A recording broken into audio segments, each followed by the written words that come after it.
Welcome to Ecclesia Principles, a biblical strategy for believers to engage in God's design for government with Ray Eppard. Hello, glad you could join us again today. This week we're looking at the jurisdiction of church government. Our text, as it has been for a little while now, is Romans 13:1. Let every soul be subject to the governing authorities or governing jurisdictions. For there is no authority or jurisdiction except from God, and the authorities or jurisdictions that exist are appointed by God. Now, with this today in talking about the church government, I'm looking specifically at part of the Bill of Rights, the First Amendment. And today we're going to talk about do not establish, that Congress shall make no law to establish religion. Now, you see, with that, again, first basic premise is the area of faith is a direct responsibility between the individual and God. Therefore, civil government has no jurisdiction there. That's part of the wall of separation between church and state. It is an individual accountability. Civil government is not responsible for that. They're not to establish it. But so many in our culture have went so far overboard that, if you would, they have used what they call the Establishment Clause to actually eliminate the clause that deals with the free exercise thereof. And so at that point, it's like if they allow a nativity scene, well, that's establishing. No, it's not establishing it. The thing of establishing a faith is, if you go back a few years, and I would encourage you to look this up, when King Charles assumed the throne of the King of England after Queen Elizabeth had died, the very first document that he signed as king, and if you would, it was mandatory for that to be the first document, because as King of England, he is also the head of the Church of England.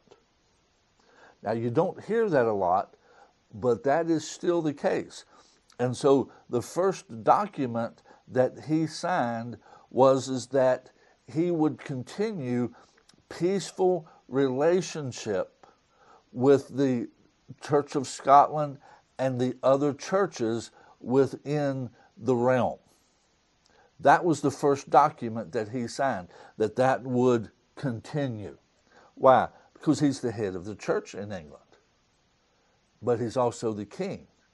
And you see, really, when we're talking about separation of church and state, that's really what that's referring to.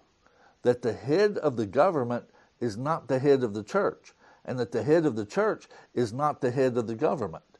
And again, that was England. That's who we were under. They still have that. Now, they're operating in it peacefully now. Again, that document that King Charles signed stated that would continue in a peaceful way at this point. But the bottom line is, as king and as head of the church, if he decided to renege on that, he could.